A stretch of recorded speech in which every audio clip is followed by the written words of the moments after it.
చంద్రబాబు నాయుడు నిన్న మాట్లాడుతూ ఒక సభలో జగన్మోహన్ రెడ్డి ఈ రాష్ట్రాన్ని జనజీవనంగా మార్చేశాడు, ఈ రాష్ట్రంలో అభివృద్ధి లేదు, యువతకి మద్యం ఇస్తానని చెప్పడం జరిగింది. నేను వస్తే మంచి మద్యం ఇస్తానని చెప్పడం జరిగింది. ఏ అట్టగే చెప్తారండి మాటలు చెప్పేదాకా. ఇప్పుడు ఈయనేం చేసి చూపించాడు, ఆయన చేస్తా. అసలు పవన్ కళ్యాణ్ కానీ ఈయన కానీ ఇది చేస్తాను అంటున్నారా? ఆడెవడు ఈడెవడు ఈయన దొక్కేస్తా ఆవిడ దొక్కేస్తా ఏంటది? జనాలు రాబట్టుకోవాలన్నప్పుడు చేయకపోయినా ఇది చేస్తాను అది చేస్తాను అనాలి. ఏం సరే ఆడు తొక్కేస్తా ఈయన దొక్కేస్తా పీకేస్తా చెప్పు తీస్తా ఇవన్నీ ఇంక అట్లా తయారైపోయారు. అది మాకు తెలిసి మాత్రం మేము పల్లెటూరు మాది కూడా నేను జగన్ ఎక్కువ జగన్ అంటున్నారు. ఉంది తెలుగుదేశం లేదని కాదు, ఈ కుర్రోళ్ళు ఉన్నారు పవన్ కళ్యాణ్ పిచ్చాడు వాళ్ళు పవన్ కళ్యాణ్ అంటారు. మా ఊరు కాపులు ఎక్కువ అయినా సరే వైఎస్ఆర్ ఎక్కువ, కుర్రోళ్ళు లేదో ఇక పవన్ కళ్యాణ్. నేను వస్తే ఇంటికో జాబ్ ఇస్తానంటున్నాడు చంద్రబాబు నాయుడు. మునుపు అన్నాడుగా బాబు రావాలి జాబు రావాలి అన్నాడు, అంతా ఒకటిదే. మరి బాబు రాలేదు జాబు రాలేదు. మరి ఇప్పుడు కూడా అదే నిదానంతో పెట్టుకున్నా మరి ప్రజలు నమ్మే అవకాశం అని అంటారా? ఏమి లేదు సార్, మాకు తెలిసి మేము చూస్తున్నాం కదా. నేను పాస్టర్, నేను ఎక్కడ ఏమి లేదు. అట్లాగే ఇదివరకే చెప్పారు అట్లాగే చెప్తున్నారు ఇప్పుడు కూడా. సార్ ఇప్పుడు జనసేన టీడీపీ బీజేపీ కూటమితో వస్తున్నారు కదా సార్, ఎలా ఉంటుంది అంటారు? అసలు నాకు తెలిసి ఇప్పుడు ఈయన ఒక్కడున్నాడు, ఆ ఒక్కనే రమ్మానండి వీళ్ళందరూ కలిసి వస్తే ఏంటండి అసలు అది? నూరా ఇదంతా జయం ఏంటంటే ఈయన ఓడించాలి.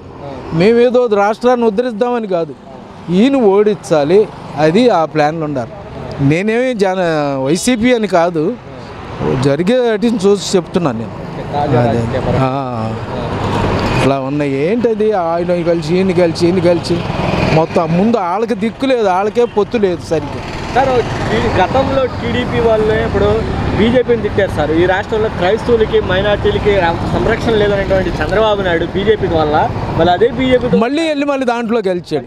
మొన్న కూడా చంద్రబాబు ఏమంటున్నాడు, ఎవడు సొమ్ము తెచ్చిస్తాడు పాస్టర్లకు 5,000 అంటున్నాడు. వాళ్ళ పాస్టర్లు ఎంతమంది పేద పాస్టర్లు బ్రతుకుతున్నారు శుభ్రంగా. ఒక 5,000 వస్తే వాళ్ళ చర్చిల మీద ఏమన్నా ఒక 4-5,000 సందా వస్తే వాటి మీద బ్రతుకుతున్నారు. వాళ్ళకి ఏమి ఉద్యోగాలు జీతాలు ఏమి ఉండవు.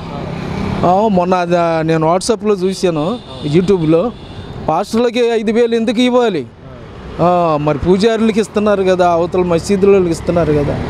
అట్లా అప్పుడు ఆయన ఏదో చేస్తున్నాడు పాపం. మా నమ్మకం ఏంటంటే మళ్ళీ ఇంకా బాగా చేస్తాడు. ఎలా ఉంది సార్ తాజా రాజకీయ పరిణామాల్లో?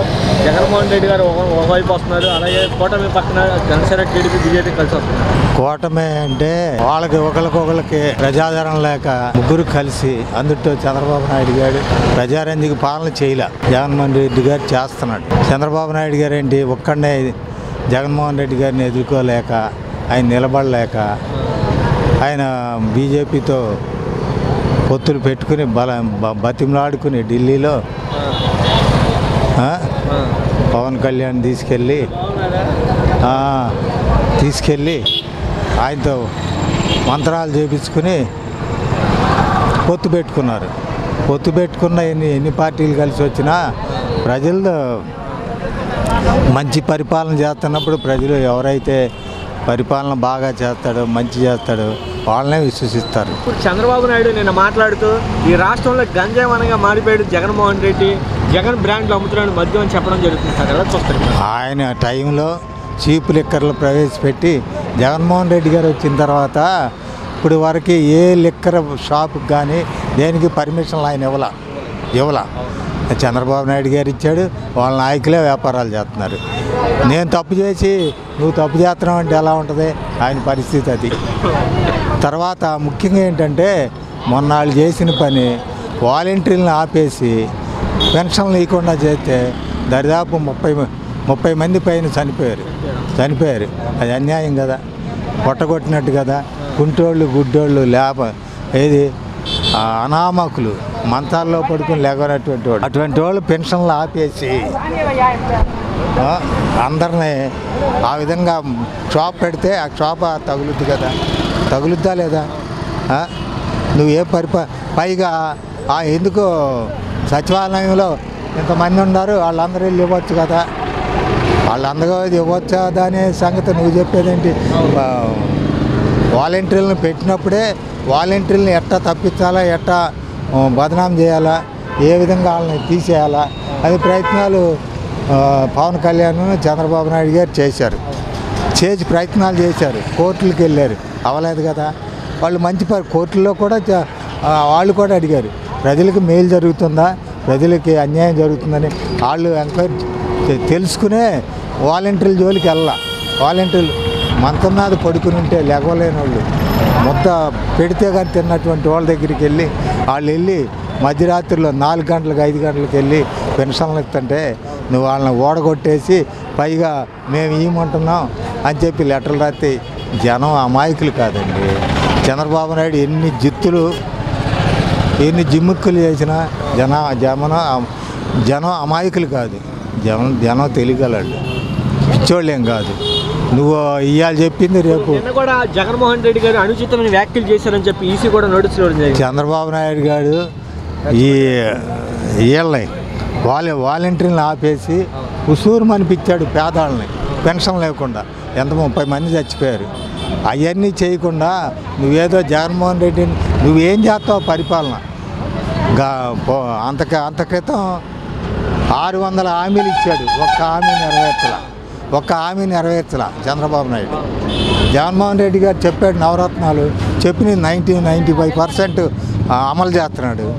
అమలు చేసేవాడిని జనం విశ్వసిస్తారు కానీ మోసాలు చేసేవాడిని ఎవరు విశ్వసిస్తారు? చంద్రబాబు నాయుడు ఏం చేశాడు? ప్రజలకు ఏం మేలు చేయలే. ఎన్టీ రామారావు మంచి పరిపాలన చేసేవాడిని వెనుపోటు పొడిచి ఎన్టీ రామారావుని చచ్చిపోవటానికి కారకుడయ్యాడు, చెప్పులతో కొట్టించాడు.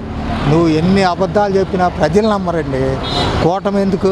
బీజేపీ ఈ రాష్ట్రంలో ఎక్కడా లేదు. వాళ్ళు క్రైస్తవుల మీద దాడులు చేపిస్తున్నారు. ప్రతి రాష్ట్రంలో దాడులు జరుగుతున్నాయి. ఏమన్నా మైనార్టీల మీద దాడులు జరుగుతున్నాయి. ఏమన్నా కంట్రోల్ చేశారా మీరు? చంద్రబాబు నాయుడు ఏమన్నా మాట్లాడా? చంద్రబాబు నాయుడు పొత్తు కోసం వెళ్ళింది ఆయన జైలుకి వెళ్లకుండా ఉండటం కోసమే. రేపు ఎలక్షన్ తర్వాత ఖచ్చితంగా ఆయన జైలుకి వెళ్తాడు. ప్రజలకి ఏం మేలు చేయలేదు. చంద్రబాబు నాయుడు ఇంటిగా ఉద్యోగం ఇస్తానని చెప్పన్నాడు. రాష్ట్రాన్ని గంజావనంగా మార్చేది జగన్మోహన్ రెడ్డి గారు అంటున్నాడు. 2014లో ఇలాగే ఎక్కి మాటలు చెప్పాడు చంద్రబాబు నాయుడు. ఏమి లేదు, ఉద్యోగం లేదు, ఏం లేదు, రైతు భరోసా లేదు. ఇప్పుడు మాకు రైతు భరోసా వస్తుంది. మా మైలవరంలో వెల్లటూరులో పొలం ఉంది, రైతు భరోసా వస్తుంది, అమ్మఒడి వస్తుంది. అది ఉద్యోగం ఇస్తానంటున్నాడు చంద్రబాబు. అవన్నీ మాయ మాటలు. నేను చెప్తాను మాటలు ఏముంది, నేను చెప్తాను. అంతకుముందు ఇవ్వలేదు, ఎన్ని ఇచ్చాడు చూపిమనండి. అది అంటే ఈ రాష్ట్రంలో గంజావనంగా మార్చేసాడు జగన్మోహన్ రెడ్డి గారు అంటున్నాడు. ఎవరు మార్చారో తెలుస్తుంది. ఇవన్నీ మాయ మాటలు. ఎందుకు అంటే రాజకీయ నాయకులుగా తలొక మాట మాట్లాడుతూ ఉంటారు. చంద్రబాబు నాయుడు నేను వస్తే మంచి మద్యం ఇస్తాను, తక్కువ రేటుకి ఇస్తాను మందు అంటున్నాడు. అది మందు తాగే వాళ్ళకి వాళ్ళు నిజంగా చదువుకున్నవాడైతే నేను సంపద సృష్టిస్తాను అన్నాడు. చదువుకున్నవాడైతే మందు గురించి మాట్లాడ్డా. అసలు నేను వస్తే అసలు మద్య నిషేధం చేస్తాను అనాలి. అంతేగాని మద్యం ఉచితంగా ఇస్తాను, తక్కువలో ఇస్తాను ఆ మాటలు మాట్లాడకూడదు. అసలు చదువుకున్నవాడు ఓట్ల కోసం ఇవన్నీ మాటలు. ఎలా ఉందండి? మాకైతే ప్రస్తుతానికి మాకు తెలిసి మాది అనకాపల్లిలో ఊరుంది, పొలం ఉంది. ఇక్కడ వెల్లటూరులో పొలం ఉంది, మాకు రైతు భరోసా వస్తుంది. మాకైతే పర్వాలేదు అనిపిస్తుంది. మాకైతే మరి వేరే వాళ్ళకి మాకు తెలియదు. ఉద్యోగాలు రాలేదు, అవి రాలేదు. చేసుకునేవాడికి ఎవరికైనా పని ఉంటుంది. బద్దకస్తులు సోమరిపోతలు ఇళ్లలో కూర్చుంటే ఎవరికి రాదు. అది తనకంటే ఇప్పుడే ఎక్కువ ఉద్యోగాలు ఇచ్చామని చెప్పి జగన్మోహన్ రెడ్డి గారు కానీ అలాగే కేంద్ర నివేదిక కూడా. అదే మరి ఉద్యోగాల గురించి అయితే మాకు తెలియదండి. ఎందుకంటే మేము పొద్దున్నే స్కూల్ పని చేసుకునే వాళ్ళ గురించి మాకు తెలియదు. అది కూటమితో వస్తున్నారు కదా సార్, జనసేన టీడీపీ బీజేపీ కలిసి వస్తున్నారు. సింగిల్గా జగన్మోహన్ రెడ్డి రానివ్వండి. ఎంతమంది వచ్చినా జగన్మోహన్ రెడ్డి ఇప్పుడు మంచి చేసేవాడికి ఎప్పుడు మంచిగానే ఉంటుంది, చెడు చేసేవాడికి చెడుగానే ఉంటుంది. ఇప్పుడు మంచి చేసేవాడికి నాలాంటి వాళ్ళు మంచి చేశాడు, చెడు చేయలేనివాడికి నాకు చేయలేదని ఓటేయడు, నాకు చేసేవాడు నేను వేసుకుంటాను.